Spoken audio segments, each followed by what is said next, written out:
Welcome to another episode of the CANiVISION Midwest podcast. I'm your host, Chris Jackson. I'm Tatiana Grant. Hey, everybody. What's happening, everybody?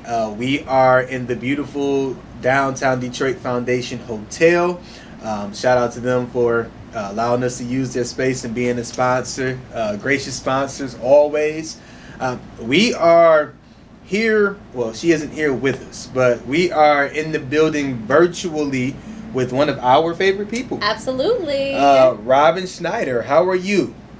I'm good. Thank you for having me on your show. Of course. So Robin is the founder and executive director, I believe is your title, of the MICIA, the Michigan Cannabis Industry Association. We've been talking a little while about getting you on the show, but I wanted there to be enough good things to talk about, right? And there's been some fairly controversial things that have happened in the last couple of months. So happy you can, lend some insight and some thoughts as to what's been going on in the cannabis industry in Michigan. But let's start with who you are and what you do at a high level.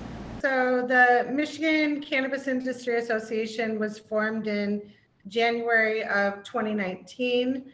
A number of people in the industry got together and said, we're going to need a trade industry group to lobby on behalf of our businesses.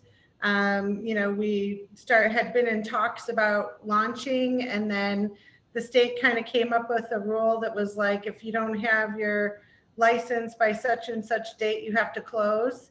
And so like the majority of the state, entire cities were getting shut down. And everyone was like, Robin, it's an emergency. And I was like, okay, I guess we're launching now.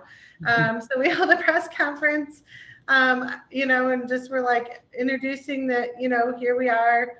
We had about 60 members when we launched, and called on the state to do something to keep these businesses open. And as many of you remember, we had a really hostile licensing board that was just denying everybody they could. And so our first founding principle was fair and equitable licensing and industry inclusion. So our first founding principle of the association was fair and equitable licensing and industry inclusion.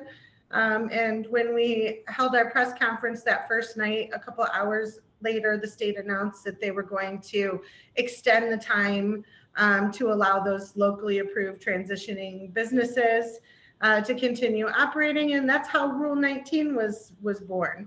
And from there, we began lobbying immediately to address the licensing board. We have a number of members and board members today who were denied licenses for ridiculous things like old traffic tickets, and once we saw that going on, we just knew that the board was a bad thing. And luckily the governor heard our call and removed the licensing board by direct executive order and created a new type 1 agency. And that agency has done a fantastic job of issuing licenses swiftly and working to kind of even the playing field. Yeah, shout out to Brisbane and the gang. So who was that? Who was the person, I can take a guess, but who was the person that got denied because of traffic tickets? There was a lot of them, but Kelvin. Kelvin. but once we saw that, we said, if he's getting denied, no one's getting a license, but we have a number of members we had another member that was denied for like a hunting ticket, hunting on a Sunday or something like that. I mean, just so many ridiculous things. And so we were happy to play a part in, righting that wrong. And today the association has grown to 300 members, 300 companies that we represent, and it's busy. My phone rings all day and all night. I actually just started exercising my authority to turn my ringer off at 9:00. And I realized the reason I would leave my ringer on is back in the day, people would get raided, and I was always the first person they called for help. And we used to do something called raid response, where we actually kept protest signs in the back of our cars, and we would call the media and show up with signs that said like, stop stealing our medicine, right?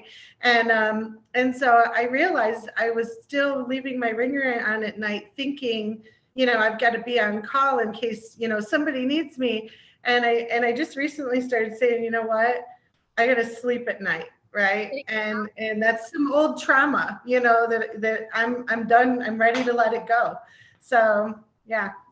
Shout out the raid response. Okay. So a topic I want to get your vantage point on. So a while ago, you and I had, some lively conversations around the merging of the medical and the adult use market. Right. Yeah. And, a couple of months ago, we did a show where we spoke about it a little bit, but then it got shelved, obviously. And it's going to get taken up again in the legislature probably in the near future. Make a case for or against or both for the merging of the medical and adult use markets, right? Who's it good for? Who's it bad for? Just what are your thoughts generally? So I think that there's a case for and against. And I think that as somebody who worked on the ballot committee, who was participated in the drafting of that language, it's really easy for us to say, we wrote it the way we wrote it on purpose and don't mess with our law. We tend to get very protective. We know how much time and effort, and there is a certain mistrust for the government and the legislature that they're going to do the right thing.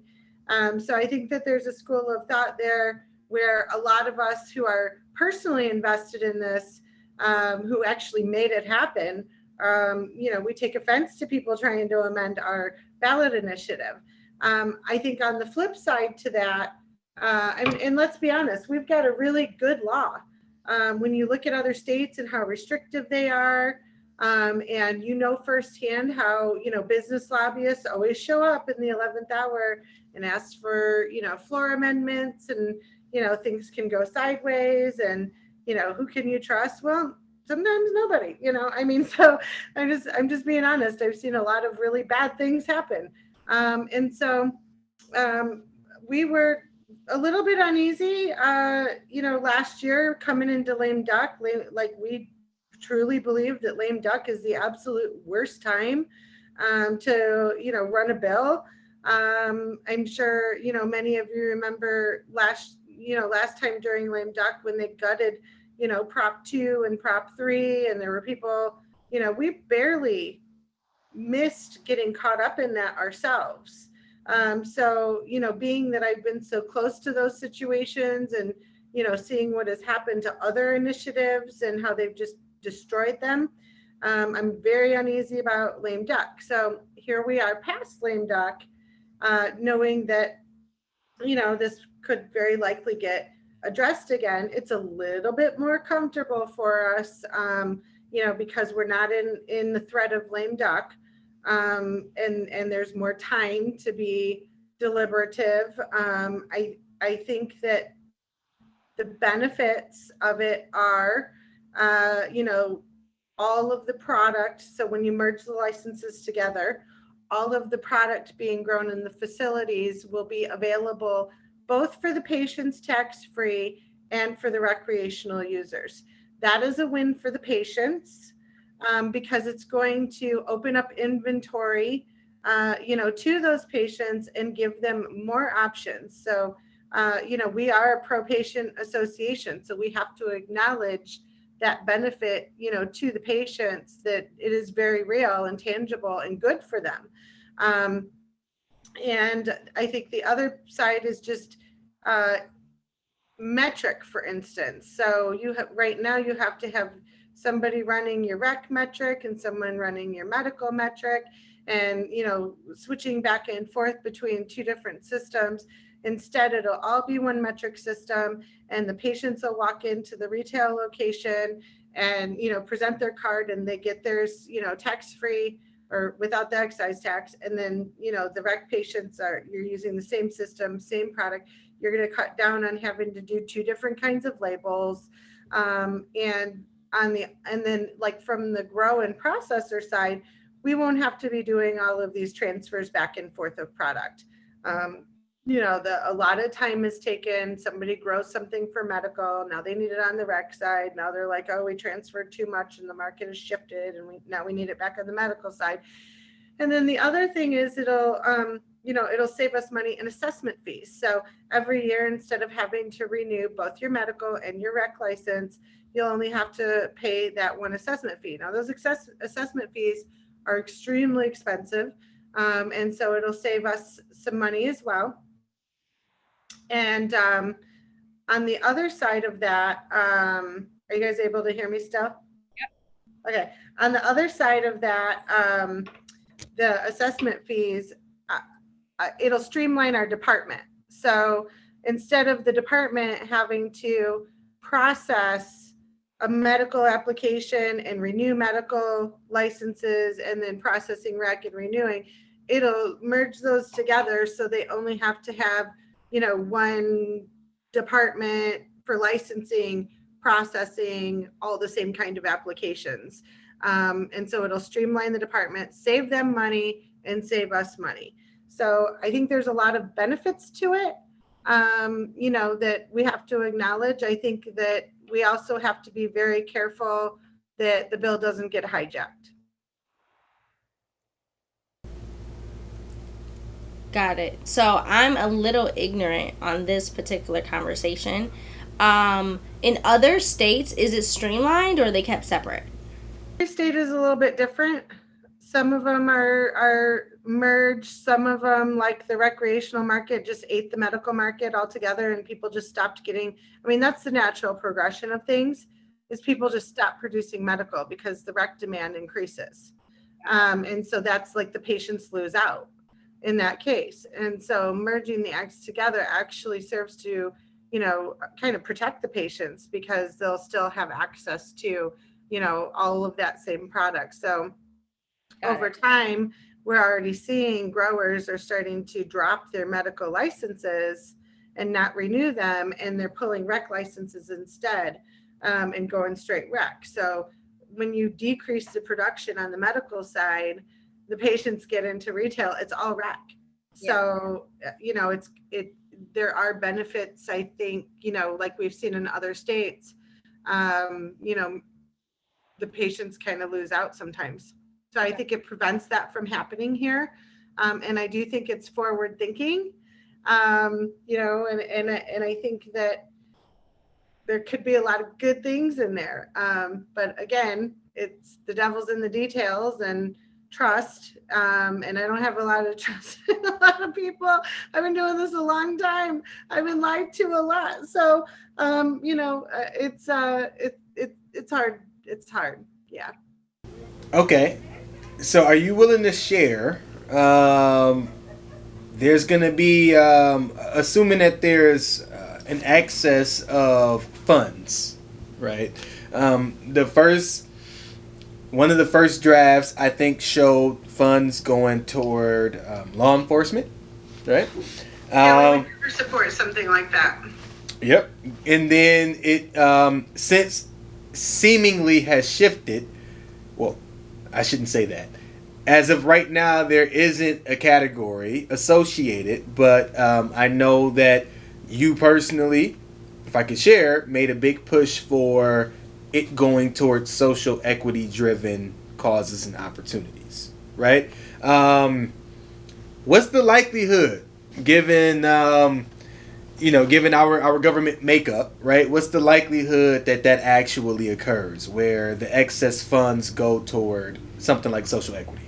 That would be something that we would support. I do know that at the end of last year, there was like $17 million extra in the regulatory fund, and that got taken over to the general fund because of COVID crisis. I mean, that could have been money that could have been used for, social equity, but that's not what happened with it. I know that there's been, some proposals recently to, raise taxes on medical and, use that to fund social equity, and also the cops. Let's be honest, part of that proposal was to give money to the county sheriffs, and I'm sorry, but we're never going to support something like that. I mean, that is not justice. That's not what justice looks like in cannabis legalization. And so, I think Anquinette, who's on our board of directors, has been very vocal about our position on that. And I would say that, we as an organization we want the state to do an allocation, yes. We are not going to count on them to do the allocation. And we as an association are in the process of working on a initiative to raise funds by other means. Oh my goodness, just a minute. No, we're not going to just sit back and wait for the state. The industry needs to step up and be a part of that solution. And I've been very clear, with our members, we can't keep calling on them not to raise our taxes if we don't come back with a solution. So we are working, have some things in the works that are very exciting, and hopefully soon, our partners in that will lead the announcement. Awesome. And there's a work group coming down the pipeline, and hopefully we'll have some representation on. So more to come on that. Awesome. So we have heard about kind of your role at the ED as an ED at the MICIA. Can you just back us up a little bit and just talk to us about your journey in cannabis? Sure. So, I majored in political science, and I worked on some different campaigns, and my interest in the cannabis law reform stemmed from the fact that my father had gone to federal prison for a cannabis related crime. He went to Terre Haute, Indiana, and they had tried to give him life on some, trumped up, made up conspiracy charge that was completely exaggerated. He was actually a MSU All-American, two-time All-American wrestling champion at MSU, and had a lot of sports injuries. So, one of the things that, when law enforcement comes and they take your dad away and put him in prison, they never come back to see if your family's okay. And in our situation, our family was not okay. And it was a horrible experience for me and my brothers and my mother. And so I really wanted to be a part of changing the laws, because I wanted to make sure the horrible things that happened to me as a child didn't continue happening to other little girls. Your father is your protector. Your father is the person that keeps you safe. And we didn't have that. And so, my goal was honestly, stopping the continued mass incarceration of our fathers. Gotcha. Very nice. So, we appreciate you sharing your background. I think it's really important that we understand who we're talking to, and that our listeners understand that, we're talking to people and interviewing people who have had very real life experiences when it comes to the war on drugs and everything dealing with cannabis, whether it's medically oriented, there's a justice reform piece to it. And so we appreciate you sharing your background. My next question for you is, what is MICIA's focus for 2021 as an organization? So our focus as an organization obviously is to, protect our ballot initiative, for one. We're the second largest market in the country. There's a lot of new businesses, up and coming, making sure that our members have all of the tools that they need to be successful. We have formed a legislative policy committee. And, one of the things that we do is any proposed legislation that has to do with cannabis, we refer it to our legislative policy committee. They spend a lot of time, reviewing that legislation and giving a recommendation, to our board on how we should approach that. And that's how we provide guidance to our lobbyists as far as, do we want to support something or oppose something? So we're always looking for, our board is so cool. They've really got a heart for social justice. And so we're always looking for, like last year we worked on the clean slate package. So we're always looking for social justice initiatives to work on. We also do a lot of coalition work, with other groups. So like Survivors Speak, for instance, out of Ypsilanti. When we're lobbying, we're constantly bringing up, her concerns as far as police brutality and ending qualified immunity and breaking down some of the cooperation in the criminal justice system between the arresting officers and the prosecutors and the judges and the jails and there's a whole pipeline right there. And so we spend a lot of time trying to help out our allied organizations, because those are all issues that we can identify with as well. And so my board is really great at encouraging me to continue working on social justice work, and that's not all that unusual. AT&T, for instance, they take up social justice causes all the time, and that's part of corporate responsibility. Aside from that, I spend, the association, legislative agenda, obviously, if the bill is introduced to merge the acts, we will be paying very close attention to that, making sure that, nothing funny happens, and knowing that there's going to be other lobbyists that are, wanting to do things to, protect certain business models and their clients, make their clients more profitable. So making sure that that's a clean process is going to be very important to us, and making sure that our members' businesses are protected in that process. And there's always going to be, weird niche bills introduced, by legislators. And so we will, be here to, make sure that those are good for our members. The other things that we do is we spend a lot of time making sure that our members have business resources. So insurance, banking, we work really closely with some of the banks.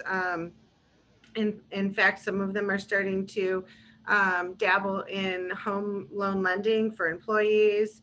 And so constantly working to make progress with banking relationships, making sure that all the ancillary services that our members need, matching growers with processors to, process their flower and their trim, working to make sure that our members have access to carts that aren't leaching metals, working on testing disputes between the labs. Yeah. So, I mean, those are a lot of the day-to-day operations at the MICIA, but also promoting our members. We have a graphic design and girl that just graduated from MSU and has a degree in creative advertising and graphic design, right? So she helps our members with like logos, and we have somebody that runs our social media. We're always trying to make sure that some of these people that open these businesses, they put everything they had into it. And Facebook, Instagram, listservs, I would say, we see a wide range of advocates, from like the OGs who've like been in this since like before we were born to, some of I would call like the new age activists. For someone who's passionate, or maybe even like someone who's not as passionate, but they, are just intrigued by the industry, how would you recommend someone advocate and kind of go down that path? So I think right now, as far as cannabis, like there's a couple different priorities, but like mainstreaming it, and breaking down the barriers and letting people know that normal people consume cannabis and that those people are not bad people or criminals. And so I would say, and this is something I say to, my staff all the time, we represent the cannabis industry. We have to look the part, dress the part, act the part. Our members are counting on us to be responsible, professional, all of those things. And so I would say, if you're wanting to advocate on behalf of the cannabis industry, putting your best foot forward. Like if you're going to church and you put on a dress, right? I mean, same kind of thing. Make sure that you're being a good representative of that, and breaking down all those stigmas, and that helps. But it really depends on like what, I've worked with a lot of groups this year that are working on things like, prison reform, and they're so passionate about it. They're so articulate. I would say like advocate for what you know. And so if you are, a connoisseur and you know about consumption, talk about how consumption matters to you, which leads me into a funny little story. So I didn't use cannabis for a long time. Mm-hmm. I was so busy working and, in the Capitol, I couldn't smell like it. I needed to, it was very important. All the years that I worked on the medical laws, my lobbyist was very like, you cannot come in here stoned. You cannot come in here with red eyes, giggly. You cannot smell.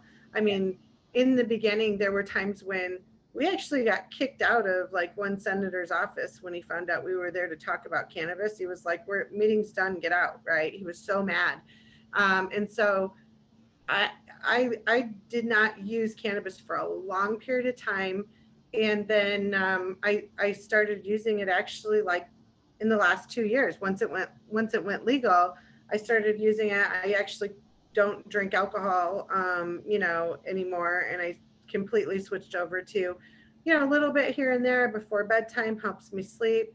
I'm not a person, I don't get up in the morning and start first thing. I'm pretty, I'm busy. I got 4 teenagers. I don't have a lot of extra time. But on the weekends and stuff, I like to consume. And I'm one of those really picky consumers. So when I go buy a cart, Mm-hmm. I want to know like, okay, where did the cart come from? Where was it tested? Which lab was it, extracted in? What kind of equipment did they use to do the extraction? Oh, wow. I Okay. want to know, like, yeah, what kind is, like, where was the cart? Did it come from China? And what is in the coils, right? Like, I want to know everything, and down to like, okay, well, which grow was this trim, like come out of, right? And like, what is that company's founding principles, right? Do they have a mission statement? I mean, I am the pickiest, and it's so bad because when I go into a facility, the bud tenders, I have so many questions, and it's like those little details really matter to me a lot. And I have, certain products that I actually, seek out, that I know all about, like these are cannabis terpenes that were isolated in this, special way, and there's no added chemicals. So the conclusion is that you're fancy when it comes to your cannabis. Yeah, like the way it was made matters. And I even like, I want to go find the grower and hug them and tell them good job. So I mean, I guess to my point is, if you're passionate about cannabis, be passionate about it. Yeah, no, that's interesting because how I even got on the City of Detroit work committee is because I became very passionate when the city kept pushing back the vote on adult use.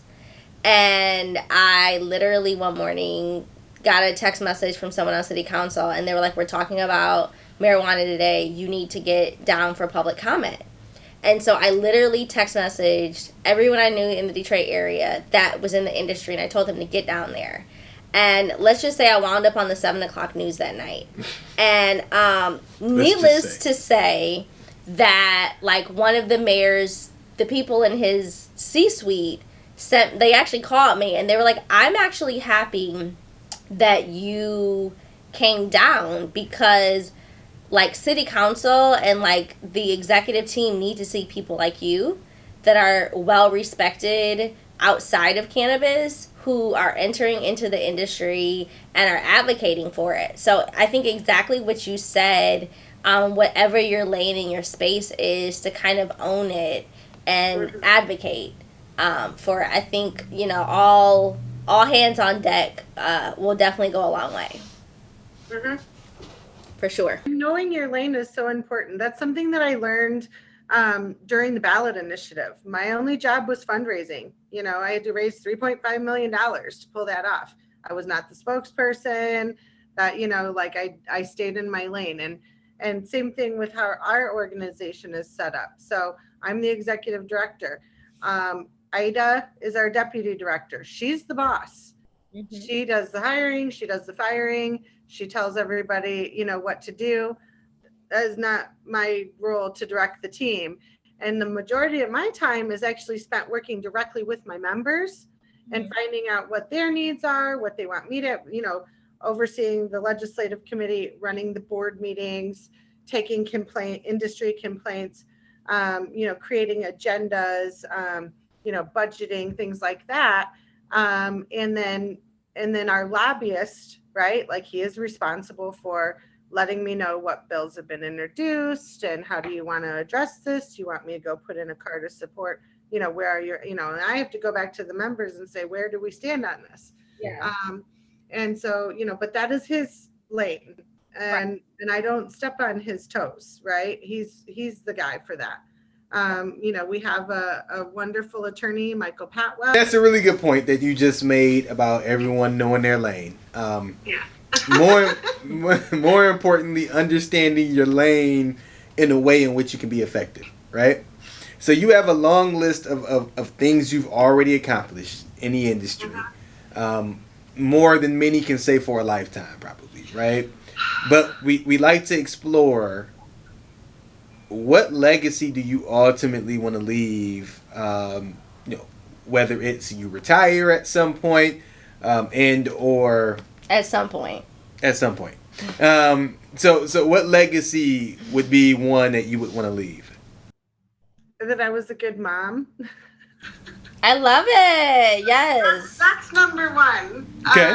Yeah, that's number one. Related to the cannabis industry. Oh, okay. The legacy, I guess, that I helped people, and that I made sure that that everybody had some opportunity, that we didn't get taken by a monopoly, that we stopped sending people to prison for cannabis. I think those are the things that matter to me. I've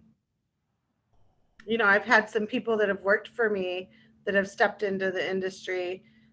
Their success is my success, and I love to see, the ways that I've been able to help people learn and grow and prepare for business, all of that. And then on the flip side, I got to get on a Zoom call with Michael Thompson the other night, and he and I and we were crying. So I want to do more of that kind of work. I want to make sure that we're keeping people out of prison for cannabis, and that we're righting some of those wrongs. Not that you ever can, but that you're trying. So, I think overall, I want the legacy to be that I helped stop the mass incarceration of people for cannabis. That's probably the top one. Yes. And let me say this, I think Tatiana would agree. Like, we certainly appreciate what you've done and who you are to the industry. Not everybody's most people are never gonna always agree with decisions that you make, things that you say, how you go about doing your business, generally speaking. I know firsthand about that. However, to have the courage to still do what you do and be authentic in the process, I think is a very important thing to us, to the industry. I think ultimately the work that you've done is going to be on the right side of history, right? And whenever it gets written. And I would just want to say thank you for taking some time and spending it with us and just telling your story and educating the folks about the things we should know about. I appreciate that. And I want to counter with one thing, the reason I'm in the position I'm in is because of our members and the relationships, deep relationships that I have with them. I know their families, their wives, their children, I've sat behind some of them in court, on multiple occasions over the years. We have a real deep bond. So a lot of our board members I've known, 10 and 12 years. And so they're the ones that, support me in the work that, and keep me where I am. And, I'm at their service in this role, and I think that's the important piece is staying humble, and, you know, remembering, you know, who put me where I'm at, and that they're trusting me, you know, and that I need to deliver, you know, and make good on my promises to them. Yo, Robin, you just, for the people listening, she just dropped a bar. Like, remember the people who put you where you at. You know what I mean? Like, people lose that sometimes. So I just wanted to acknowledge you just dropped a whole bar. You know what I mean? It's important. It is. It's important because if you know, I worked hard for that corner office. Okay. The one that we don't get any internet service out of. I did. I worked hard for it, and you know, like, I have to stay humble and remember. You know what I mean? Like, it wasn't just me. That was all of them. Yeah. And I owe them. Yeah. Absolutely. Yeah. We're members, by the way. Hey. Yeah, I know. I'm just kidding. I'm just talking shit. I know you are. Yo, thank you for coming on the show. You know, always thank you to Tatiana when she's not on vacation. She's here hanging out and doing our thing. Look, thank you to everyone that is rocking with us, that's supporting us, that likes, that shares, that follows. Similarly, without you guys, you know, we don't have a purpose for doing what we do. So certainly appreciate you all. Got a really special show lined up for next week. So we'll see you soon. Appreciate it. And lights out.